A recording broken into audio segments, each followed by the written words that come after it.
Have you ever had that moment where you knew your world was about to change before anyone even said a word? It's that strange cold feeling, like the oxygen is slowly draining from the room, even though the windows are sealed tight. That was me standing in my boss's office, overlooking downtown Chicago. Just 3 hours earlier, we'd closed a $100 million funding round one built on my forecasts, my pitch deck, and my endless nights of refinement. But across from me, there wasn't any excitement in his eyes. There wasn't even acknowledgement. He was looking straight through me. If you're watching this right now, maybe on your lunch break, maybe while cooking, just tell me one thing. Where are you watching from? Drop your city or state in the comments. I want to know how far this story goes, because if what I'm saying feels familiar, then I want you to stay with me. My name is Harper Linwood. I'm 48 years old. For 6 years, I was the senior strategy director at a cloud security firm that claimed to be the next frontier in data privacy. My daily life was all forecasts, market patterns, and simplifying complex risk models for boardroom presentation. I was the person who saw what others missed. I believed in our product. I believed in our people. And I truly believed that dedication would be enough. Maybe you've been there. That eerie silence that happens just before the fallout. The office floor was still buzzing. My team celebrating with sparkling cider and music. I could hear their laughter faintly through the glass wall as I stood alone across from Logan Pierce, our CEO. He didn't offer me a drink. He didn't even stand. He just pointed at the chair across his oversized walnut desk like a judge gestures to a defendant. I stayed standing. The press release had only been live for 2 hours. My phone had been vibrating nonstop. Colleagues, former professors, family members. But in that office, 12 stories above LaSalle Street, there was only silence. Logan steepled his fingers. I knew that move. He'd copied it from some executive training seminar meant to project control. What came next didn't surprise me, but it still cut deeper than I expected. Harper, he said, voice smooth and cold. Your contributions here have been adequate. I didn't sit. I didn't speak. I just kept breathing as he laid out a corporate euphemism, so polished it made betrayal sound like strategy. And in that moment, I understood something I'd never forget. They'd used my work to build the future, then decided I had no place in it. It served its purpose, Logan said, smoothing the lapel of his blazer like he just closed a lunch meeting, not someone's career. But as we enter this next phase of growth, one built on the foundation you helped create, we're shifting into a new strategic direction, a new paradigm. He said my role was being eliminated effective immediately. No warning, no cause. Just a neat rehearsed delivery filled with corporate buzzwords about optimizing human capital and streamlining leadership. It was a speech engineered to say nothing deliberately, void of substance, just like the man delivering it. There were no performance issues to cite, no errors, no missteps, just the clean brutality of a corporate execution. And I was the target. I felt my chest tighten, my breath leaving in a quiet rush. But I didn't flinch. I'd been through tougher negotiations, through boardrooms where stakes were measured in 7 figures. I knew how to hold the line. So I stood still, my spine straight, my expression neutral. Calm, controlled. Logan mistook it for submission. Men like him always did. He leaned in slightly, just enough for me to notice the faint curl of a smirk. You know, he said smoothly, Ethan Carmichael. The investor called you the beating heart of the company yesterday. His words, not mine. He paused. Let that hang like cigar smoke between us. Personally, I prefer a company without a pulse. Simpler that way. And just like that, the truth arrived, stripped of its polite camouflage. 6 years of 70-hour weeks, missed family reunions, canceled vacations, and relentless dedication erased by a single arrogant line. I gave a small nod, the kind that said, noted, but not broken. I understand, I replied, my voice steady. I appreciate the opportunity I was given here. Professional to the final breath. Cynthia, the head of HR, a woman who once praised my leadership workshops, sat quietly beside him. She slid a thick manila envelope toward me, severance papers, NDA exit checklist.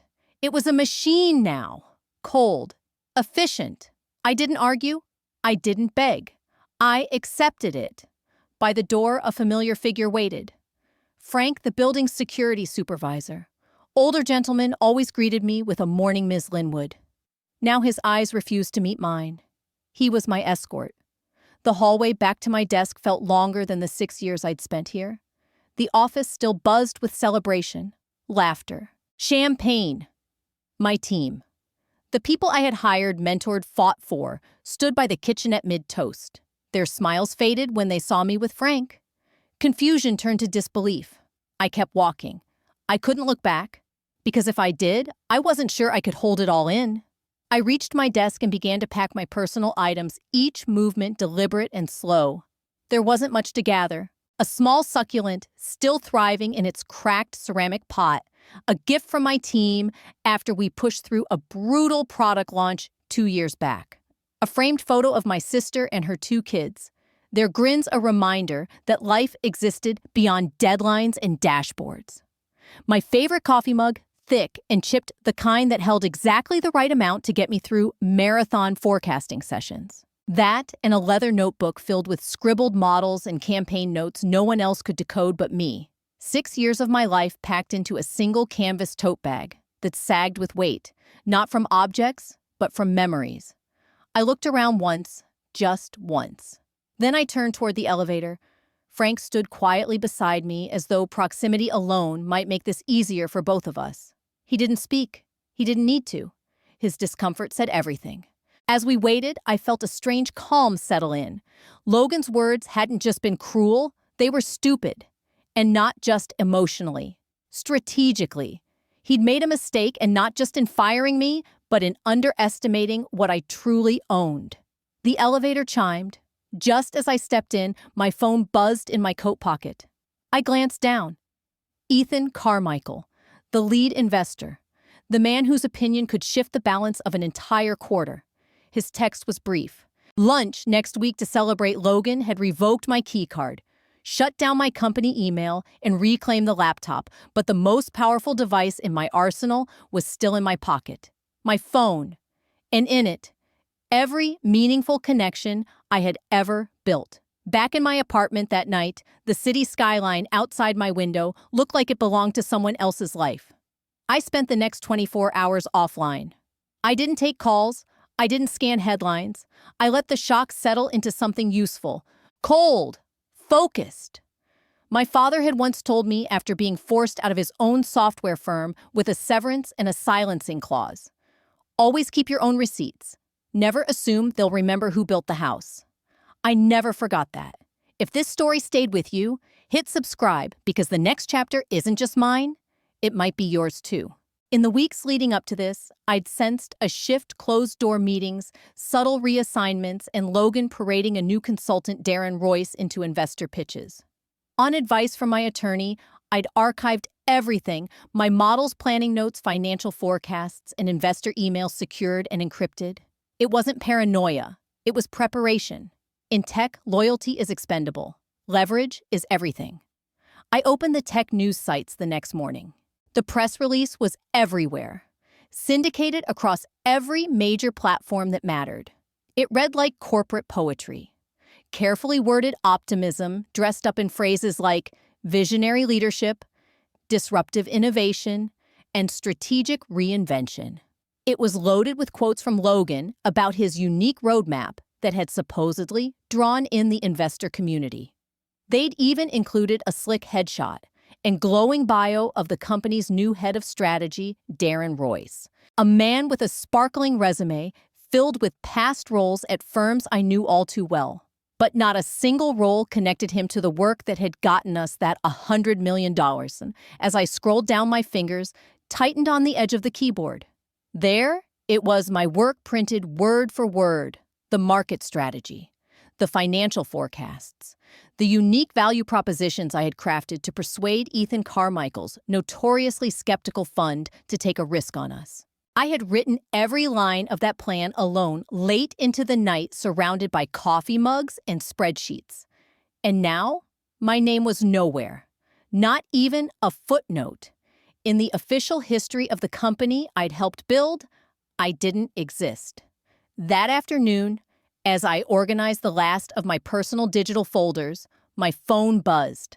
A message from Ben Nguyen, a junior analyst I had mentored since his first internship. His text was short, panicked. "Harper, sorry to bother you. I know you've left, but Logan's trying to walk the European finance team through the Q1 forecast. No one can find the final model you locked.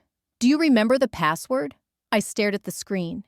I thought of Ben, smart, sincere, and now caught in a mess that wasn't his fault. I typed back, keeping it simple and true. There were multiple encryption layers. Ben. Data integrity protocols. I'm not sure which one you're referring to. I didn't mention that the final deepest lock wasn't a typical password. It was a passphrase, one, etched in memory. The date my father's partner forced him out of his own company, scrubbing his legacy with a single vote. A week later, I met Ethan Carmichael for lunch at a quiet Italian place tucked beneath a brownstone near the Loop. Mahogany booths, linen napkins, the kind of place where deals are made quietly. Ethan, in his late 60s, had a calculating calm in his gaze. He made his fortune betting on people, not just products. Our lunch wasn't about food. It was about confirmation. He was here to see whether the story Logan sold him matched the reality I'd built. And he already knew the answer. Ethan Carmichael had made his fortune on shrewd, character-driven investments. I knew this lunch wasn't about celebration. It was a quiet due diligence meeting. A data-gathering mission disguised as pasta and polite conversation. He asked about my departure, and I gave him the clean, professional version I'd rehearsed in my head a dozen times. I told him the funding round had closed successfully, and with the company entering a new growth phase, Logan was realigning leadership.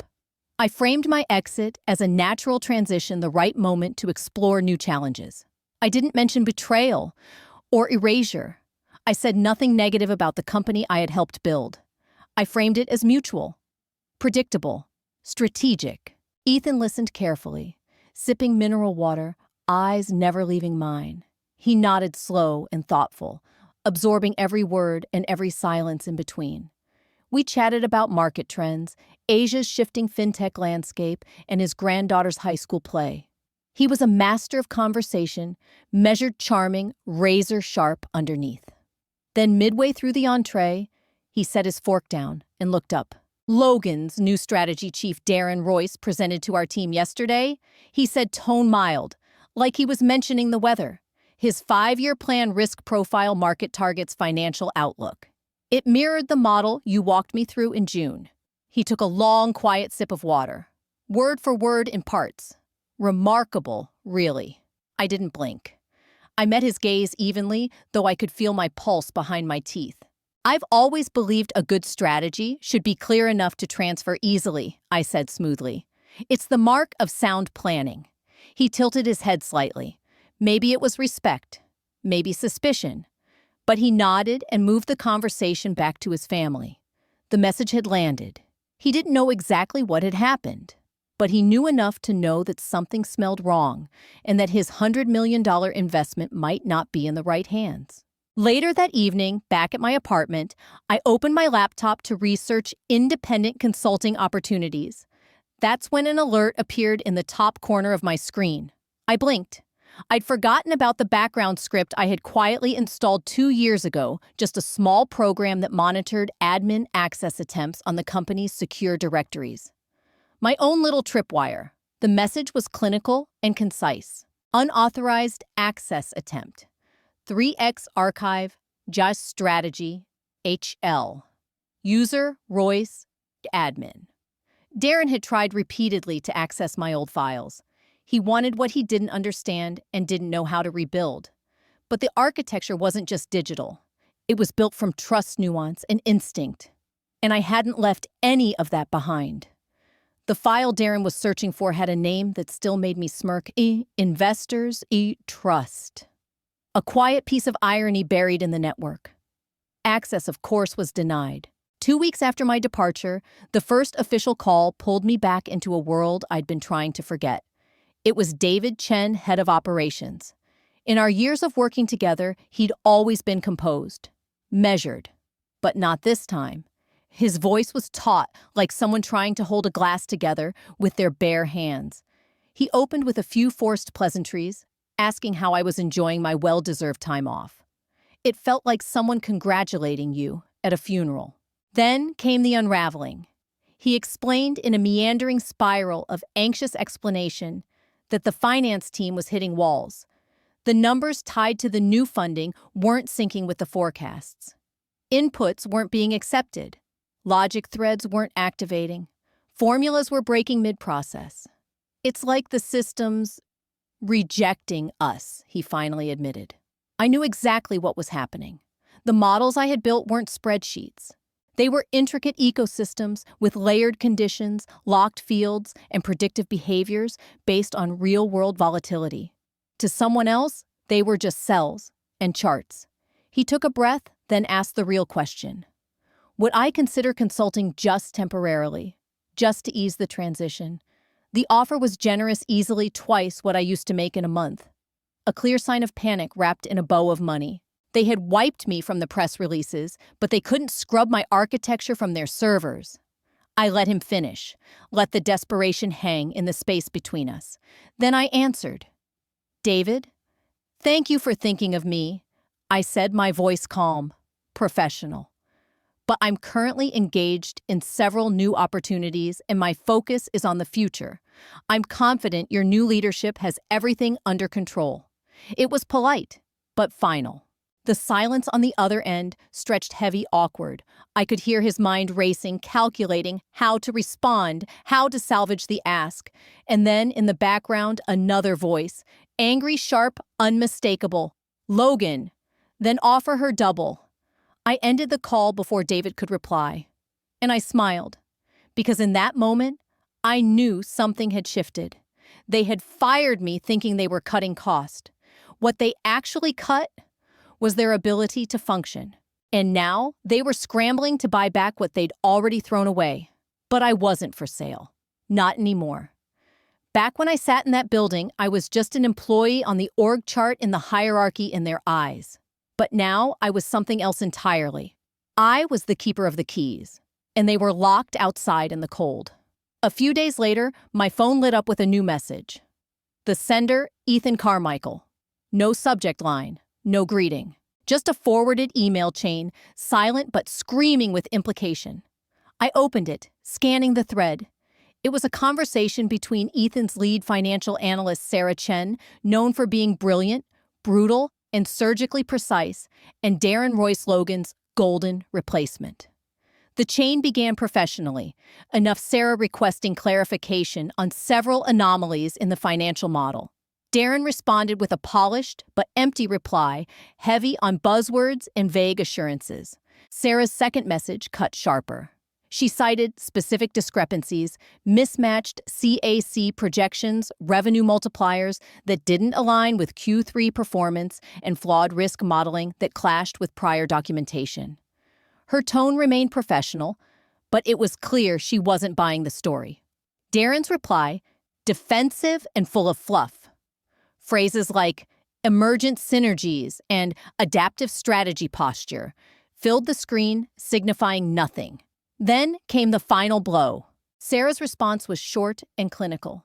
Thank you for the clarification, Darren.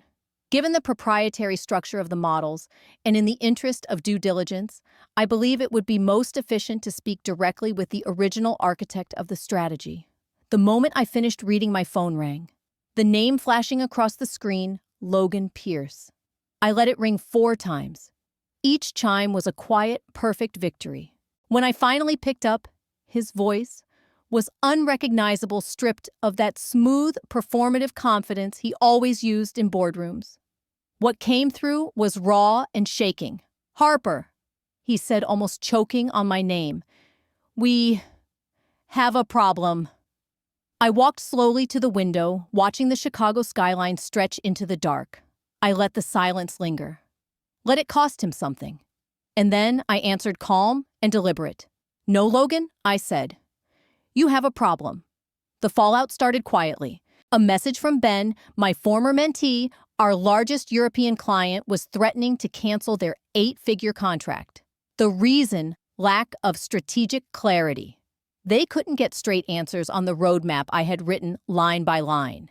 Then came a midnight text from a former colleague, one of the senior engineers. No commentary, just a screenshot. An internal message thread with panicked leadership trying to understand why their architecture was failing. And all I could think was, you wanted a future without me. Now you're standing in it. It was a screenshot from an internal company-wide chat thread. A long, disjointed message from Logan Pierce to the entire technology department. The kind of email no leader should ever send.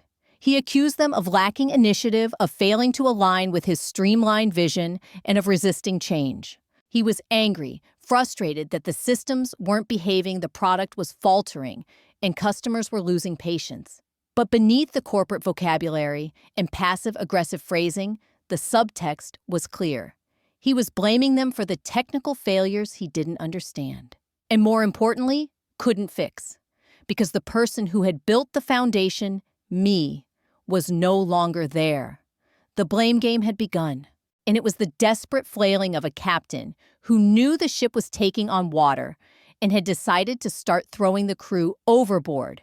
That night, I couldn't sleep. I went into the tiny office just off my kitchen, powered up an old laptop, and logged into a personal server I hadn't touched in years. On it, a script still quietly ran. Its only purpose to monitor the company's public-facing infrastructure. It would alert me if the uptime dropped below 99.99%. For 4 years, it had shown green, stable, healthy functioning. Tonight, it was red, steady, unblinking. The company's lifeblood, its architecture, was flatlining. The signal wasn't just a technical failure. It was a digital cry for help. A reflection of every bad decision, every blind spot, every arrogant dismissal Logan had made. The system was falling apart, not because of malice, but because of neglect. The next morning, the call came. One I had both expected and dreaded. Ethan Carmichael. His voice was calm but heavy, the voice of someone who'd moved from investigation to resolution. "Harper," he said, skipping pleasantries. "The board has its quarterly review with Logan tomorrow at 10. Audio only. Key stakeholders present." He paused, letting the weight of his words settle. "I'm formally inviting you to join. Your line will be muted. You won't speak. You'll simply listen." For a second, I couldn't speak. It was bold, risky, and unmistakably deliberate. Ethan was making a move. He was inviting the person Logan had erased to witness the reckoning. I drew a slow breath. "I'll be there," I said, voice steady. It wasn't about revenge. It wasn't even about vindication. It was about truth, about protecting the integrity of the work I had built from being buried under layers of failure and spin. Before we hung up, Ethan's tone dropped quiet, deliberate. "There's one figure I plan to ask Logan about. A 15% discrepancy in acquisition costs. I already knew the number. And I already knew what came next. For your information," Ethan said, his voice low but razor sharp, "I will be asking Logan to explain a 15% discrepancy in the customer acquisition cost for next quarter. The figure in his report is significantly lower than the one you and I reviewed together in my office." He didn't need to elaborate. That sentence alone was a loaded weapon. He had just handed me the coordinates for the ambush. The next morning, I dialed into the board's quarterly review call at exactly 10:00 a.m. My line was muted, my presence invisible to all but Ethan. I sat in my apartment, a fresh cup of coffee beside me, eyes flicking between the live system dashboard on one screen and the call interface on the other. The red warning light hadn't stopped blinking. Then Logan's voice came through, composed, confident, and utterly hollow. He kicked things off with a glowing update, weaving together vague optimism, vague metrics, and vague plans. Phrases like transformational momentum and seamless integration spilled from his mouth like clockwork. He sounded like a man performing leadership, not practicing it. Then the questions began. The first few came from friendly board members, easy pre-arranged softballs. Logan handled them with practiced ease. But then Ethan spoke. "Logan, thank you for that overview," he said, each word like chilled steel. "Let's walk through your customer acquisition cost projections for Q2. The number you've submitted seems unusually optimistic. There was a pause, a shift in energy. Logan fumbled. I could hear it in his breath, in the way his words lost their rhythm. He launched into a jargon-laced deflection, something about platform leverage and realigned funnel dynamics. It was all noise. No math. No substance. Silence followed. I could feel the discomfort radiating through the call, unspoken confusion, concern, suspicion.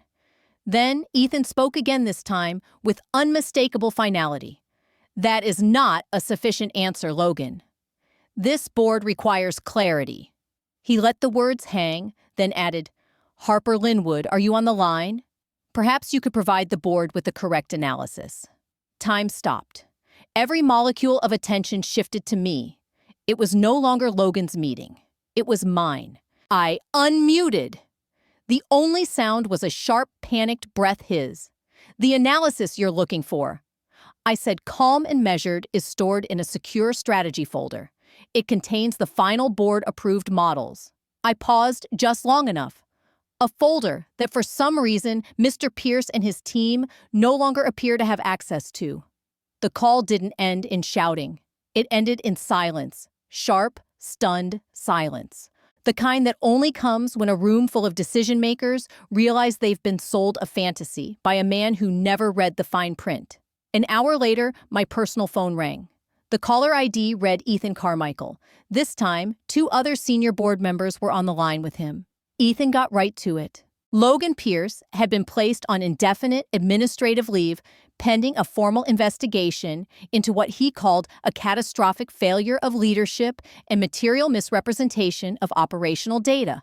They'd moved swiftly, decisively, the kind of precision only people protecting a $100 million stake can wield.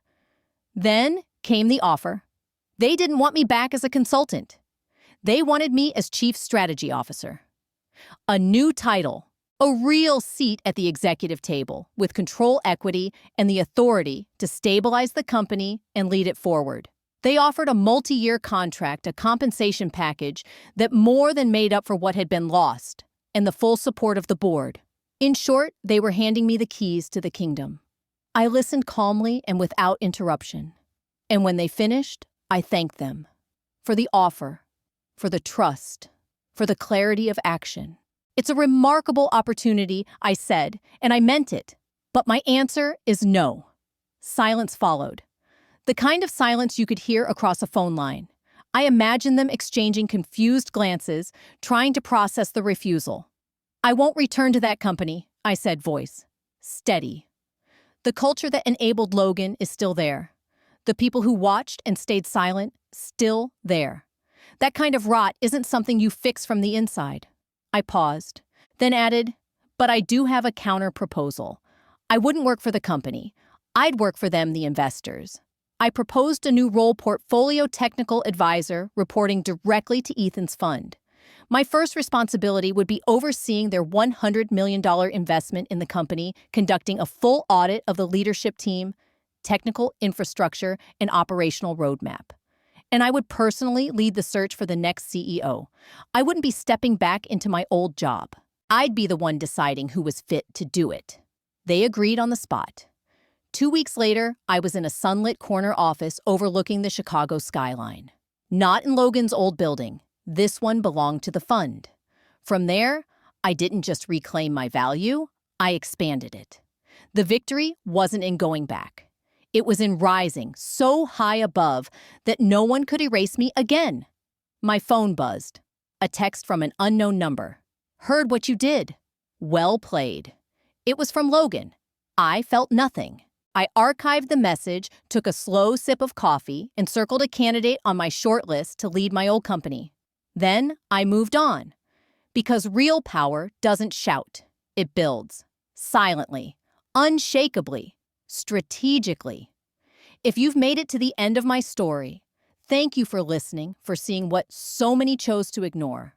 I didn't share this to relive pain.